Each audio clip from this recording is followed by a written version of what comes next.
qu'il est bon de louer le Seigneur et de chanter. Alléluia. Amen. Euh,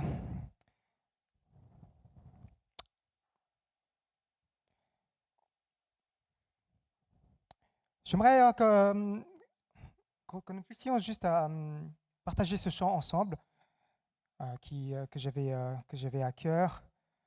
Vous le connaissez en anglais certainement, mais on va le faire en français. C'est ce chant qui dit « Pourquoi Jésus je ne sais pourquoi Jésus m'aime ». Vous connaissez ce chant? I don't know why Jesus loves me, en français. Je ne sais pourquoi Jésus m'aime, ni pourquoi il prend soin de moi. Je ne sais pourquoi il fut cloué au bois. Oh, c'est pour moi, vraiment pour moi. Je ne sais pourquoi Jésus m'aime, ni pourquoi il prend soin de moi. Je ne sais pourquoi il fut cloué au bois. Oh, c'est pour moi, vraiment pour moi. Où donc serais-je si Jésus ne m'aimait? Et s'il ne prenait soin de moi?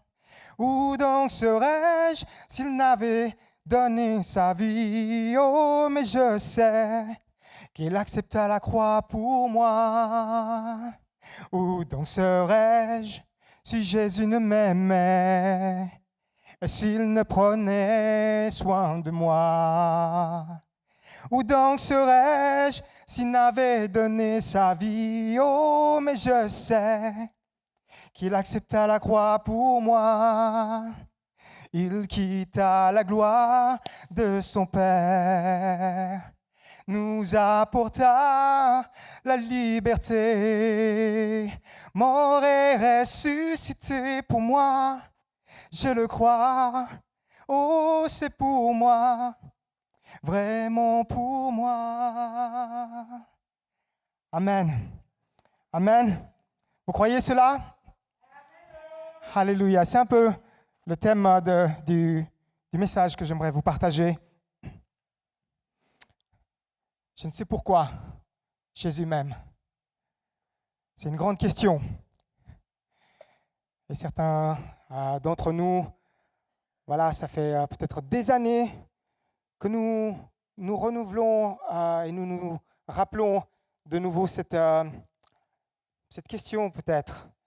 Et puis peut-être pour ceux qui cherchent, pour ceux qui se posent la question, pour ceux qui grandissent dans l'Église, peut-être que tu ne t'es jamais posé cette question. Mais c'est une question qui vaut la peine de la poser. Alléluia.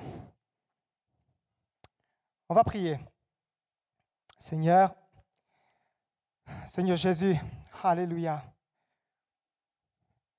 Je vais te demander d'agir à travers cette parole, à travers ces mots, que ton esprit agisse au milieu de nous. Merci parce que oui, nous pouvons être dans ce lieu, Seigneur. Merci parce que tu as sauvé nos vies. Nous pouvons être une famille. Nous pouvons nous réunir ici, Seigneur. Merci parce que peut-être il y a des questions qui se posent encore dans nos vies. Merci parce que nous savons que c'est toi qui as la réponse. Et merci parce que nous pouvons, Seigneur, être ensemble ici et avoir ce réconfort, avoir cette paix, Seigneur. Alléluia, que tu continues à nous parler, que tu continues à agir au milieu de nous, Seigneur, parce que c'est toi qui es pour nous, c'est toi que nous voulons, Seigneur, adorer et surtout, c'est toi que nous voulons servir, Seigneur Jésus, parce que tu as tout accompli, Seigneur. Alléluia. Prions, Seigneur, que touche mon cœur, Seigneur, touche mes pensées, touche, Seigneur, à ceux qui écoutent, Seigneur Jésus, et que nous puissions recevoir pleinement, Seigneur. Alléluia. À toi seule la gloire, dans le nom puissant de Jésus. Amen. Amen. je ne sais pourquoi Jésus m'aime. Voilà, j'étais touché par ce chant. J'étais presque même réveillé secoué par ce chant parce que voilà, c'est peut-être ça fait des années que nous n'avons pas chanté ce chant et ces bons vieux gospel, c'est toujours la meilleure, le meilleur, le meilleur souvenir, le meilleur réconfort que nous puissions euh, saisir. Amen. Et on se demande pourquoi Jésus m'aime. Oui, peut-être on se dit Jésus m'aime parce que, voilà, si je parle de la part des jeunes enfants, parce que ou j'étais un jeune enfant, vous étiez de jeunes filles, vous êtes toujours des jeunes filles, et encore des femmes solides qui on se tient sur nos pieds. Peut-être on se dit, nous sommes des gentils garçons, des gentilles filles. Peut-être parce que, oui, j'ai entendu la prédication, j'ai entendu les sermons. Quand j'étais petit, j'ai grandi dans l'église, j'ai entendu parler de lui. Mes parents m'ont enseigné. C'est pour ça que je peux dire que Jésus m'aime, même parce que je respecte mes parents, parce que j'essaie de vivre une vie convenable. Je respecte mon prochain. J'apporte du bien peut-être à mon entourage. Je fais ce qu'il faut. On a beaucoup de choses, beaucoup de réponses qu'on peut se le dire.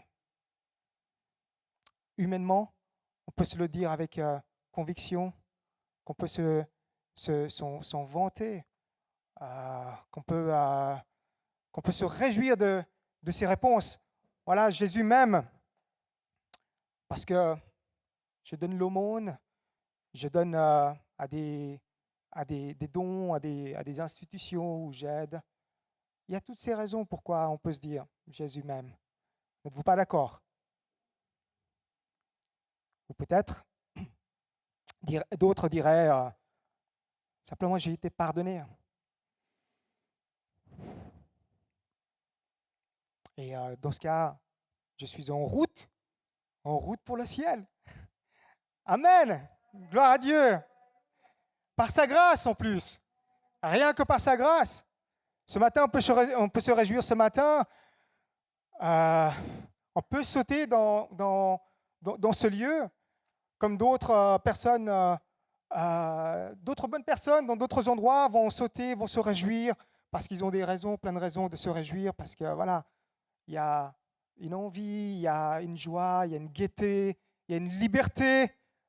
Mais combien plus nous aussi, en tant que, voilà, qui avons expérimenté la présence de Dieu, qui expérimentons la présence de Dieu, qui nous réjouissons dans la présence de Dieu, par sa grâce, oui, j'ai été pardonné. Et voilà, je peux dire, pourquoi est-ce que Jésus m'aime? J'ai été pardonné, tout simplement. Et ce qui est merveilleux, c'est que, voilà, il faut qu'on se souvienne, Jésus a tout créé. Par sa parole, la parole de Dieu nous dit, la parole a été donnée et les choses ont existé. Et la chose merveilleuse, c'est que nous sommes sa création. La plus belle chose qu'il ait pu faire, nous sommes sa création. On nous dit qu'il a créé l'homme de la poussière de la terre et il a donné son souffle. Son souffle représente sa vie et l'âme a commencé à vivre dans l'apparence d'un homme, d'un homme qui a été créé à partir de la terre, à partir de la poussière. Nous avons été créés à son image, sa parole nous dit. Et ça, c'est merveilleux parce que c'est un réconfort qu'on peut avoir un point de repère. Amen. et nous étions dans sa pensée. Et pourtant, nous sommes une création, nous, sa création. Qu'est-ce qu'on en a fait de Dieu? Nous l'avons ignoré, nous l'avons rejeté, nous l'avons, euh, nous l'avons, nous ne l'avons pas eu à cœur parce que voilà, nous étions dans notre propre personne et on a tout fait pour quelque part. Beaucoup d'entre nous ont tout fait pour vivre sans Dieu parce qu'on voulait rien à faire avec l'histoire de Dieu. Je ne sais pas, ça c'était un peu mon histoire. J'ai grandi dans l'Église, mais en même temps, je vivais ma propre vie. Je ne comprenais pas exactement ce que c'était que Dieu, ou en tout cas qu'on entend dire l'amour de Dieu. Quand j'étais jeune, je ne m'inquiétais pas de cela. Jusqu'à ce que petit à petit, oui, en grandissant, l'amour de Dieu se commençait à faire sentir dans ma vie, commençait à avoir de l'influence dans ma vie. Pourquoi? Parce que tout simplement, si Dieu est amour, oh là là, non, je ne mérite pas cet amour. Tout ce que j'ai fait dans toute ma jeunesse, c'était de l'ignorer, c'était d'aller à l'encontre de sa volonté, d'aller de pécher. Mais pourtant, son désir jusqu'à maintenant, c'est qu'on le connaisse. Qu'on le connaisse. Et le connaître, c'est un mot très fort. Parce que ce n'est pas juste, on vous dit, et puis tu te dis, oui, je sais, je connais maintenant. C'est plus que ça, connaître. Connaître, c'est vraiment vivre quelque chose avec ce qu'on nous a partagé. Que ce ne soit pas juste quelque chose qui a été écrit noir sur blanc, qu'on le lit et voilà, ça rentre par là et ça ressort de l'autre côté. Mais connaître, quelque part, bibliquement, c'est être avec quelqu'un d'une manière intime. Et c'est ce que Dieu veut pour sa création. C'est qu'il ait cette relation intime avec ce qu'il a créé.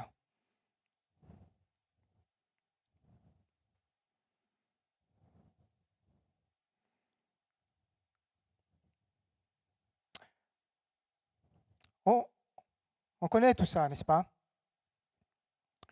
On connaît tout ça. Nous sommes jeunes dans le Seigneur. Peut-être nous sommes des années avec le Seigneur. Pourtant, avec les années, on vit beaucoup de choses. On subit beaucoup de choses. Et beaucoup de circonstances qui viennent sur notre chemin, dans notre vie, des circonstances qui sont lourdes, des circonstances qui sont insupportables, qui quelque part affectent cette relation que nous pouvons avoir avec le Seigneur. Et à cause de ça, voilà, on finit par se décourager. On finit par ne plus croire. On finit par partir. On finit par fuir. Moi, ça m'est arrivé. Ça m'est arrivé. Pourtant, je suis toujours au milieu de vous. Mais nous avons chacun notre expérience. Et je suis heureux qu'on puisse être ensemble parce que connaissant le Seigneur, vous savez, connaître le Seigneur, c'est le laisser agir dans notre vie. Et c'est ça que j'apprends et que nous pouvons apprendre, c'est le laisser agir dans notre vie quelque part. Ce n'est plus quelque chose qui est dans notre tête seulement, mais c'est quelque chose qui est en train de se construire dans notre cœur, dans notre foi. C'est quelque chose qui est en train de devenir une réalité. Et c'est ça qui est notre fondement.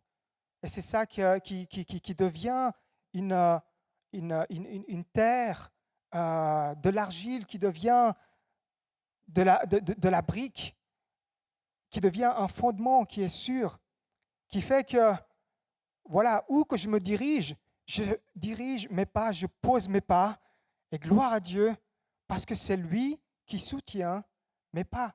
Sa parole dit dans Proverbe, euh,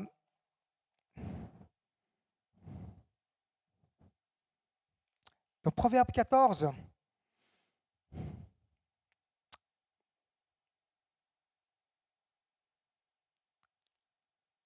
dans Proverbe 16, pardon, verset 9, le cœur de l'homme médite ses voies.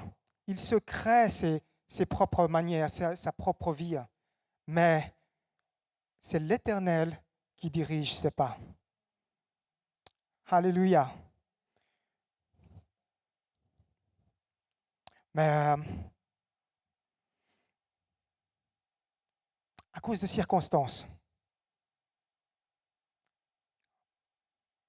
nous ne sommes pas des super-héros. Je ne suis pas un super-héros.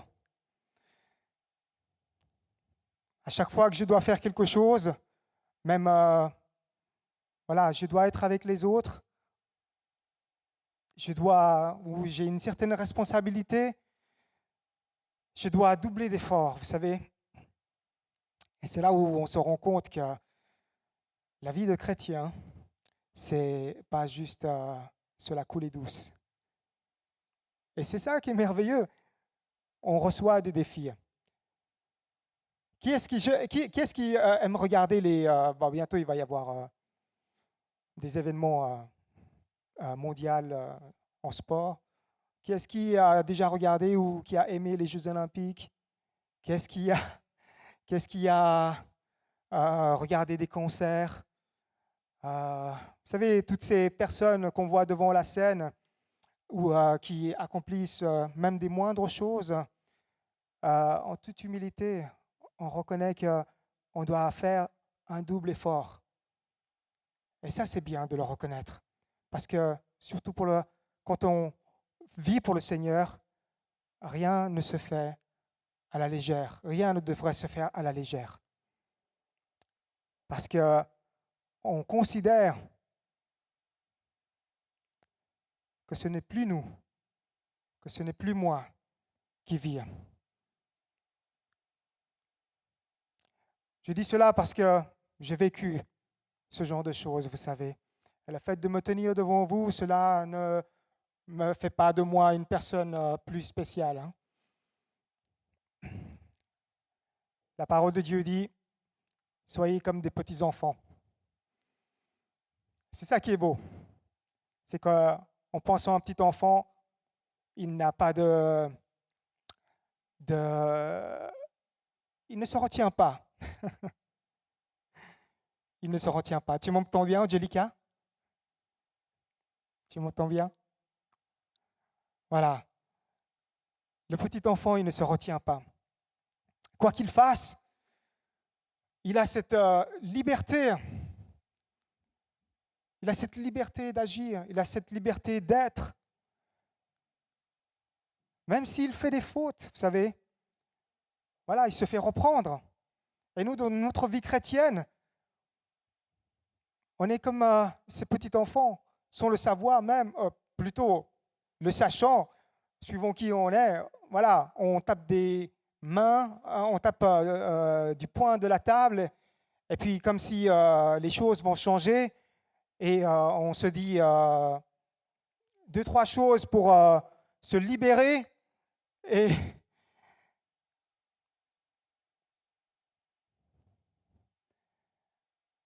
mais avec ça,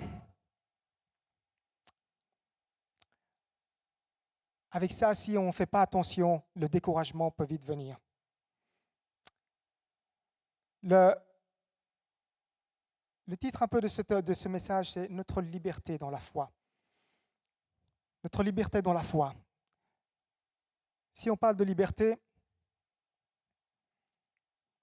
acquérir la liberté par la foi ou agir par la foi, vivre dans la foi. Par contraste, dans la liberté, il y a la retenue, il y a l'emprisonnement. J'aime bien faire les comparaisons. Les comparaisons quand on a vécu sans le Seigneur. Je ne sais pas si vous faites cette réflexion. Et la comparaison quand on connaît, quand on a connu le Seigneur. Et moi, ça m'encourage. Parce que le fait d'avoir vécu ou de ne pas, de compter que sur moi, de compter sur soi-même, comme beaucoup d'entre nous le feraient, agir avec notre propre manière, notre propre qualification, parce qu'on se dit, on est capable, on peut le faire. Mais agir pour le Seigneur, des fois, ouais, il y a beaucoup de réserves. Il y a beaucoup de réserves. Je pense que je dis cela parce que je vous partage cela parce que voilà, nous sommes une famille et puis en tant que famille, il faut qu'on s'encourage. Il faut qu'on s'encourage, il faut qu'on soit là les uns pour les autres. J'ai eu beaucoup de frères, de sœurs qui m'ont encouragé pendant toutes ces années. Mon épouse, qui était pour moi un encouragement.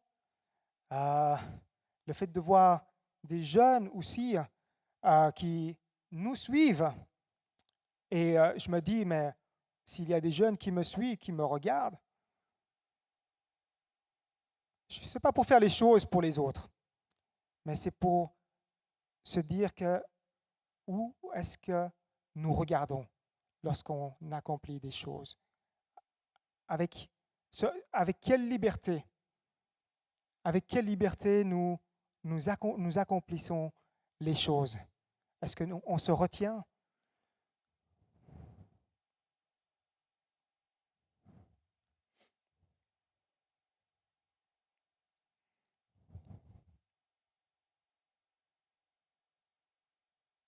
Jésus a dit, ne soyez pas découragés, prenez courage. Vous vous souvenez?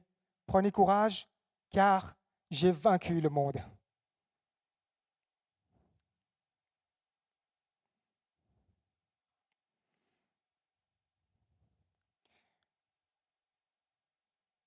En agissant, le contraste avec la liberté, en agissant,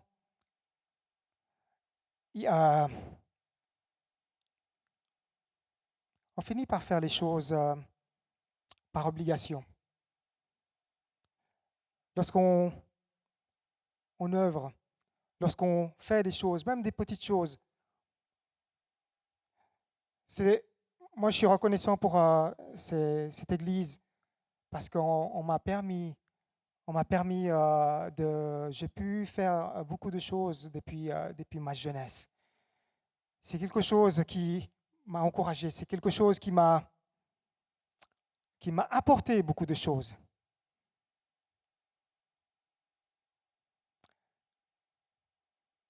Simplement, combien de fois j'ai fait des choses par obligation? Et le fait de faire les choses par obligation, je comprends que j'étais encore, ou je suis, où j'accomplis les choses par la chair. Vous voyez, c'est un peu comme ça le contraste de la liberté. La liberté que Dieu nous accorde, c'est la liberté dans l'esprit, par son esprit. Le contraste avec l'esprit, c'est la chair. Malheureusement, avec la chair,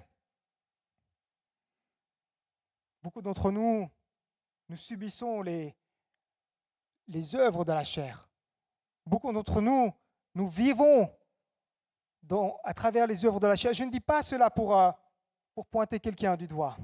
Je dis cela parce qu'il y a des réalités, et ces réalités qui font que beaucoup de fois, on se dit chrétien, mais beaucoup de fois, à cause de la chair, on se retient. On se retient avec le Seigneur, on se retient avec des responsabilités, on se retient à faire un pas en avant. Et quand je dis à faire un pas en avant, c'est à faire un pas dans la foi. Tant qu'on n'a pas fait le pas dans la foi, on est tranquille.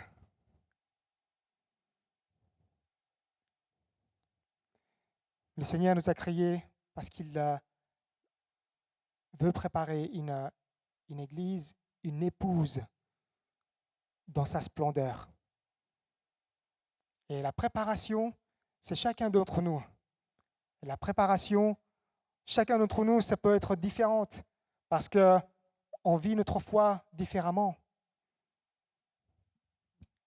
Ce qui nous... Dans Galates, chapitre 5, on va regarder un peu ces fruits, juste pour le lire. Et dans notre foi, à cause de ces fruits de la chair, verset 19, elles sont manifestes. L'impudicité, l'impureté, la dissolution, l'idolâtrie, la magie, les inimitiés.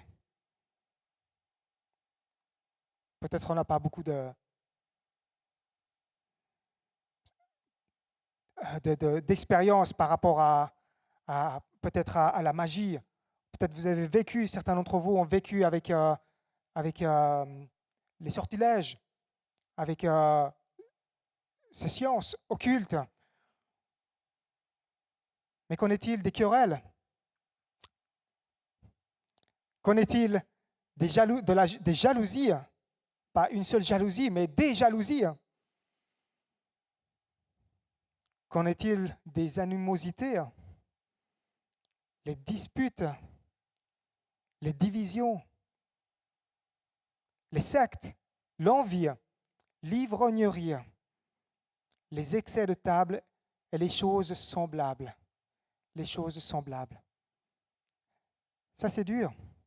Parce que contrairement à l'esprit, voilà, nous avons cette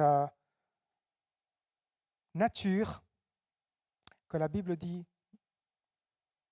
doit être crucifiée. Nous l'avons crucifié lorsque nous avons accepté le Seigneur. Simplement, des fois, la chair peut prendre le dessus parce qu'on manque de vie de l'esprit. Et on finit par faire les choses par obligation. Je vous partage cela parce que Paul, dans Galates, il parle des chrétiens qui sont retournés dans la loi, parce ces chrétiens qui n'étaient pas des juifs d'origine, ont été influencés par des chrétiens, c'est dans l'Épître aux Galates, des chrétiens qui étaient juifs et qui, pour eux, selon eux, voilà, pour être admis dans la foi chrétienne, il fallait que ces chrétiens non juifs reviennent ou pratiquent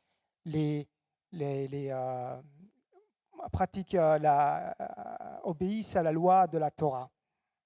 Et Paul n'était pas du tout d'accord avec ça. Et pour lui, c'était quelque chose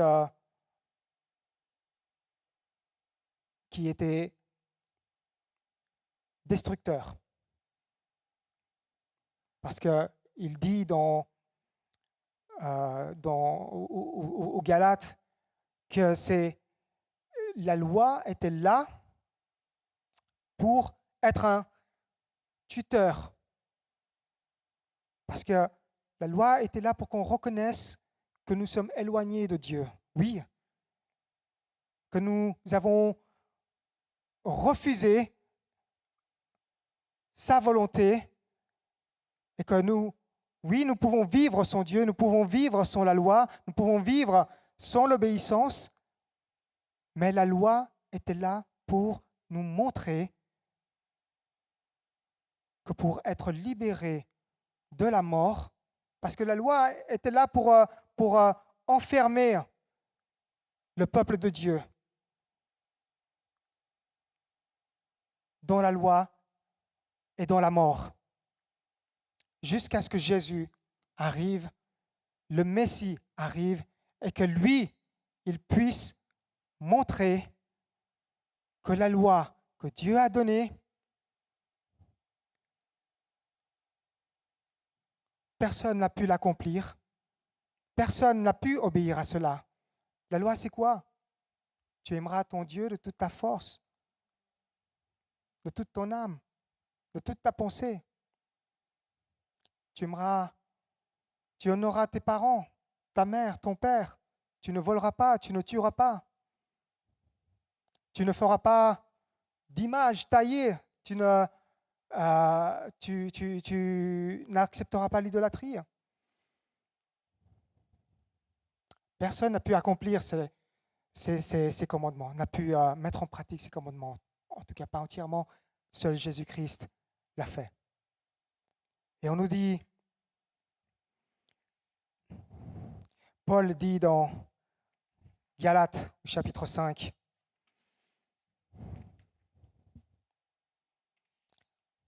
donc Colossiens au chapitre 2, verset 14.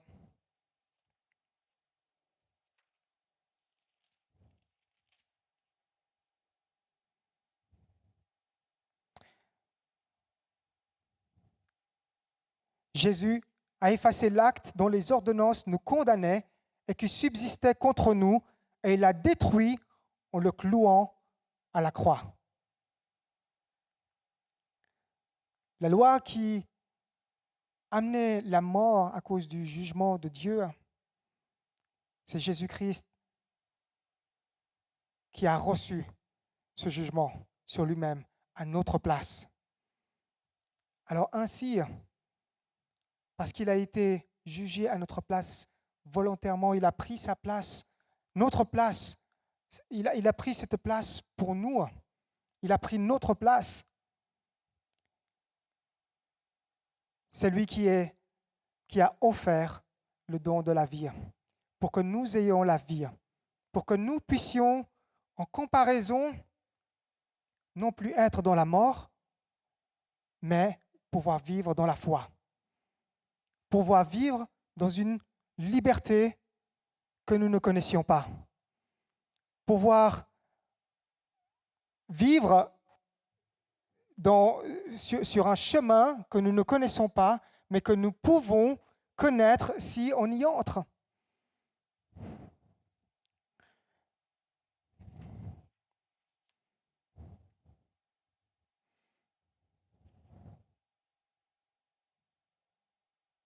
Et lorsqu'on y entre, c'est là où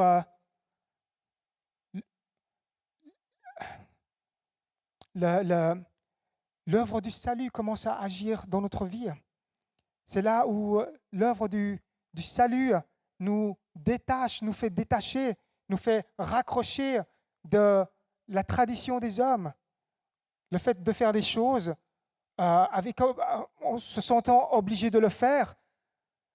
Lorsqu'on marche dans la foi, lorsqu'on marche avec, comme Paul dit, travailler pour votre salut, lorsqu'on doit entrer et commencer à marcher, peut-être pour certains, ça peut être plus long, peut-être pour d'autres, à un rythme plus rapide. Parce que moi, à l'école, ça me prenait un peu plus de temps pour apprendre les choses. Voir et revoir et revoir et revoir. Mais travailler pour son salut. Travailler pour son salut, qu'est-ce que c'est?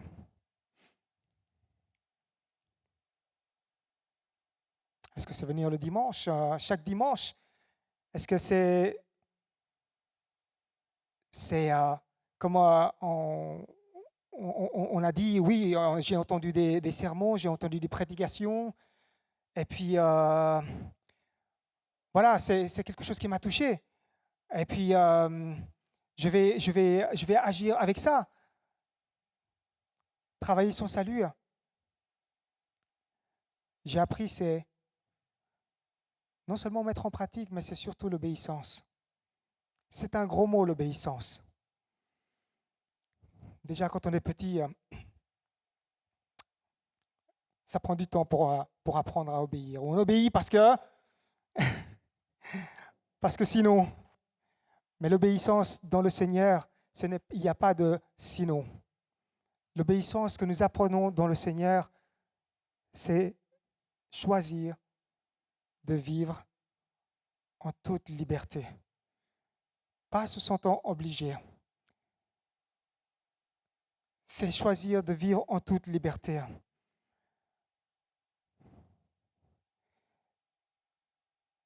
Gédéon. L'histoire de Gédéon se trouve dans le livre des Juges, au chapitre 7. Gédéon, il a été demandé à Dieu de sauver son peuple parce qu'ils étaient opprimés par les Madians, des étrangers. Et Gédéon, il se dit, mais je suis le moindre de mes frères. Je suis le plus jeune, je suis le plus petit.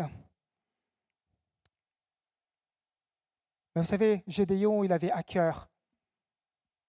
Si c'était Dieu qui l'a demandé cela, il a demandé une confirmation. Il avait à cœur d'écouter, il avait à cœur d'obéir, il a demandé une confirmation. Et vous savez, Gédéon, il avait une tâche gigantesque à accomplir en allant combattre ses ennemis. Parce que c'était quelque part, Gédéon était de la tribu de Benjamite, le moindre de la tribu. Il était en plus, on va dire, il travaillait la terre, un fermier, un paysan. Mais même avec ce qu'il savait faire, il a réussi à réunir 32 000 personnes. 32 000 personnes pour affronter les ennemis. Et vous savez combien étaient leurs ennemis? 135 000. Et Gédéon, il a accepté d'obéir, malgré la tâche difficile. Et peut-être des fois, on se dit, on veut faire quelque chose pour le Seigneur, on ne fait rien parce que nous sommes retenus, on se retient, on se dit, c'est pas pour moi, Seigneur. Parce que nous sommes dans cette chair. La chair est en train de nous en empêcher et la chair doit être crucifiée. Pas seulement hier, aujourd'hui. Pas seulement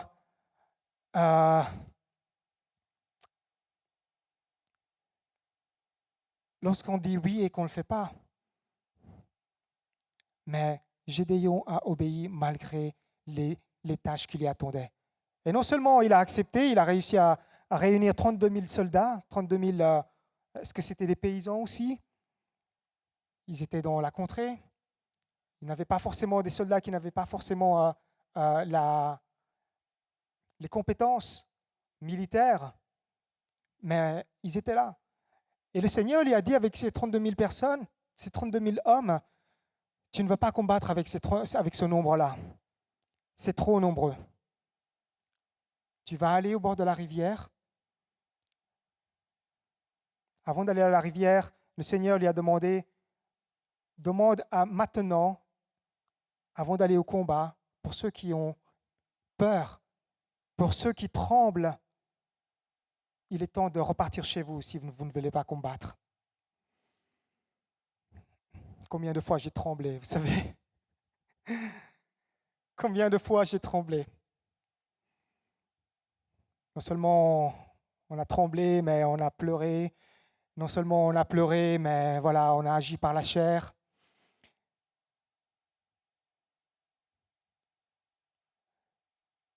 « 12 000 personnes ont abandonné le combat avant que le combat ne commence. Et donc, 20 000 personnes ont abandonné le combat. Il y en avait 32, 20 000 sont rentrés chez eux et 12 000 en restaient. Le Seigneur disait, c'est encore trop nombreux. Tu vas avec le peuple, tu vas au bord de la rivière, et ceux qui boiront l'eau de la rivière en lapant l'eau dans leurs mains, c'est ceux-là que je choisirai pour partir pour la guerre, pour combattre.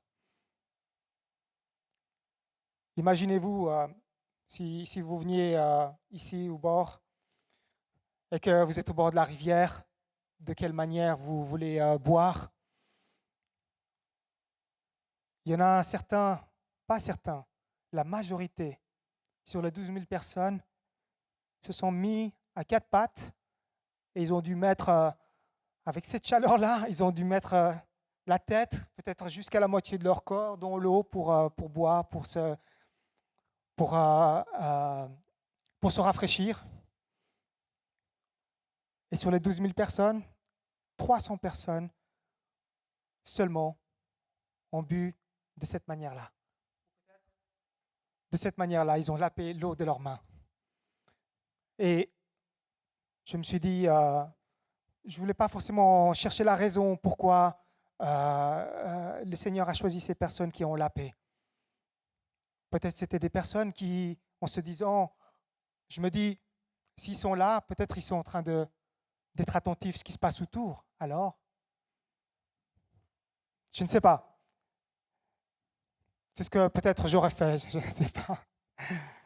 Mais en tout cas, par rapport au nombre, le Seigneur a choisi la minorité parmi eux. 300 personnes.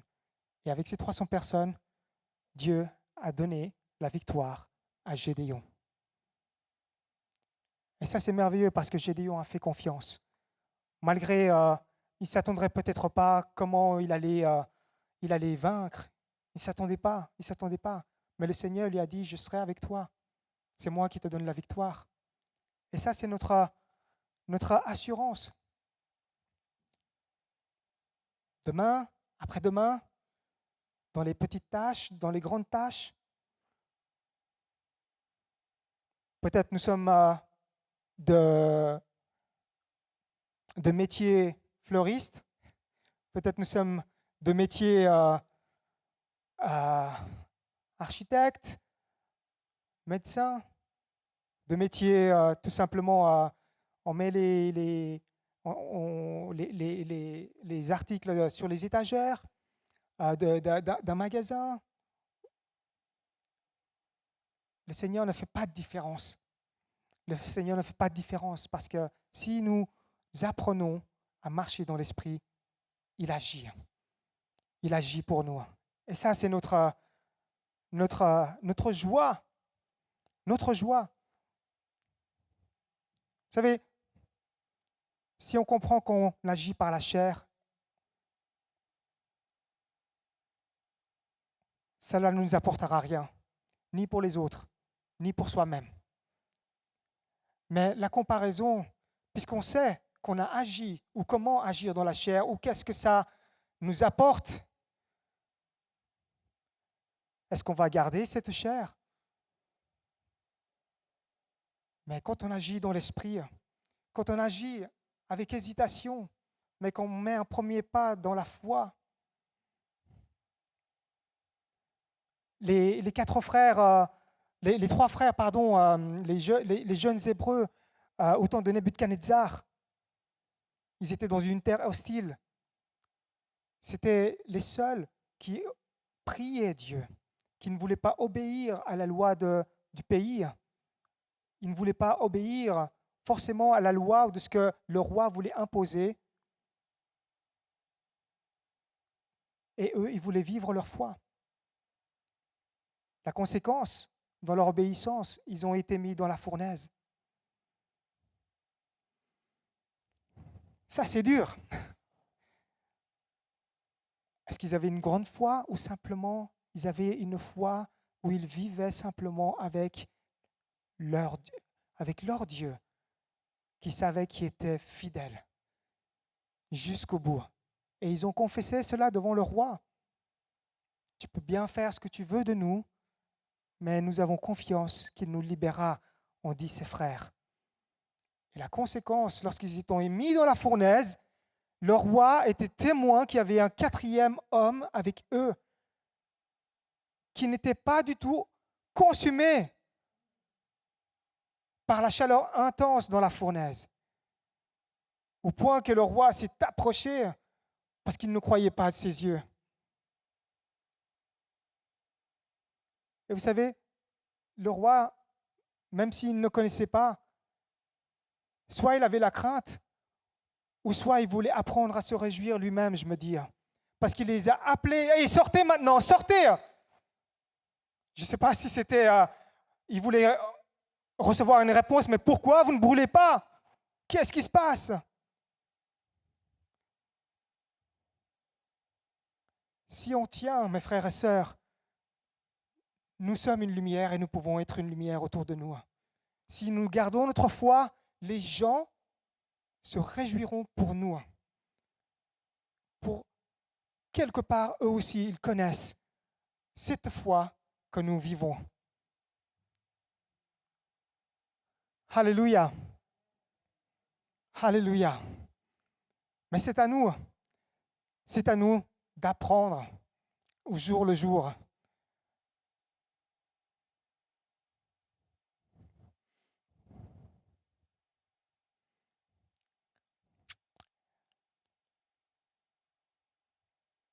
Il a été dit de Saül, du roi Saul, quand il a été couronné ou choisi comme pour être roi,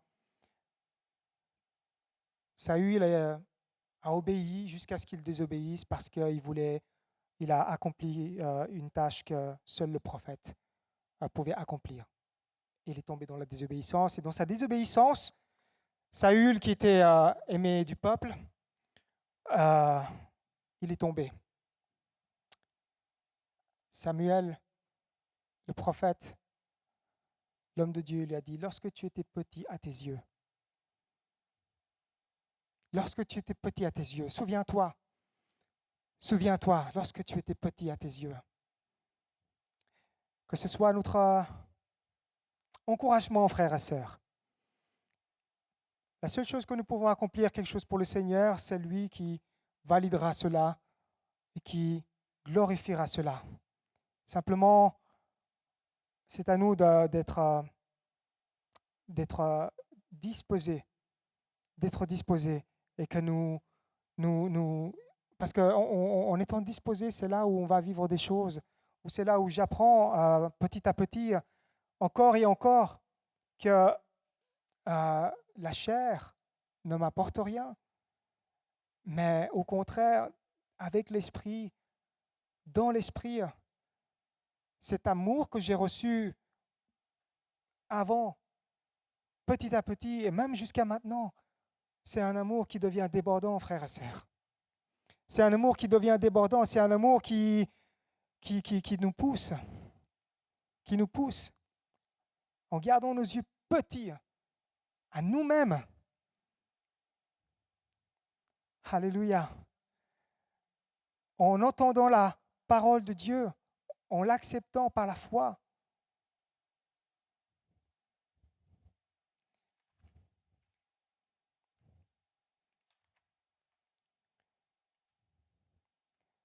Paul dit, ainsi mes bien-aimés, comme vous avez toujours obéi, dans Philippiens chapitre 2, verset 12 et verset 13, comme vous avez toujours obéi, travaillez à votre salut avec crainte et tremblement.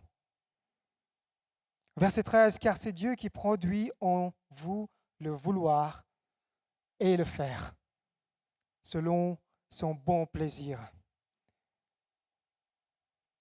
Il fait référence à ce passage dans Ésaïe, Verset 55, verset 10, chapitre 55, versets 10 et 12. Comme la pluie et la neige descendent des cieux, et ils n'y retournèrent pas sans avoir arrosé, fécondé la terre et fait germer les plantes, sans avoir donné de la semence au semeur et du pain à celui qui mange. Ainsi en est-il de ma parole, qui sort de ma bouche. Elle ne retourne point à moi sans effet, sans avoir exécuté ma volonté et accompli mes desseins. Oui, vous sortirez avec joie et vous saurez conduire en paix. Les montagnes et les collines éclateront d'allégresse devant vous et tous les arbres de la campagne battront des mains. Sa création battront des mains. Nous sommes sa création qu'il a rachetée à un prix qui n'est pas le moindre. Alors ne considérons pas notre vie ou notre service ou notre retenue pour aimer le Seigneur, parce que lui, il a payé un grand prix. Et que nous puissions agir en toute simplicité, parce que c'est dans ce pas de foi, c'est lui qui nous donne la puissance. C'est lui qui nous donne la puissance, simplement à travers sa parole. Alléluia. Merci d'avoir écouté. On va prier.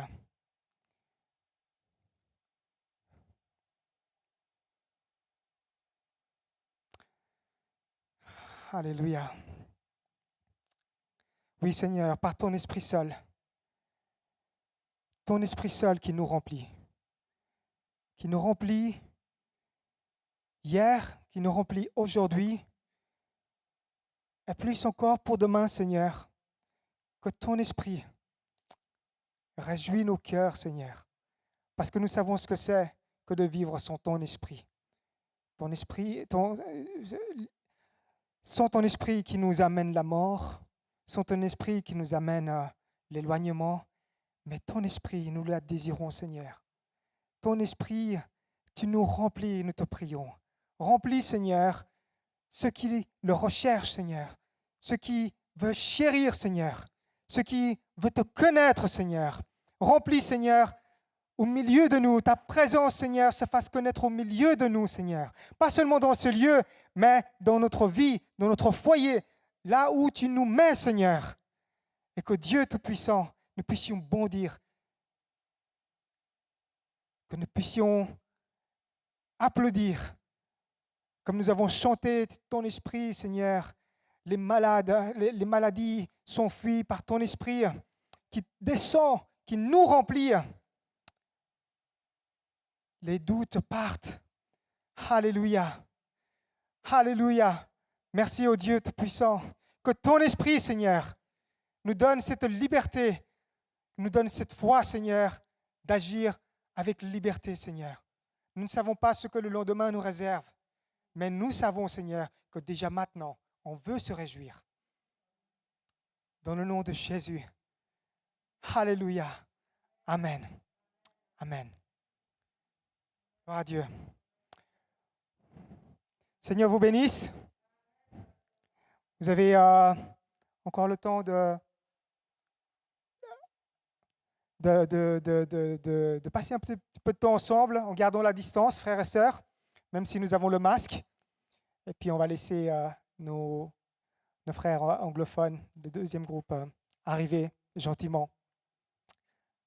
Soyez bénis. Alléluia.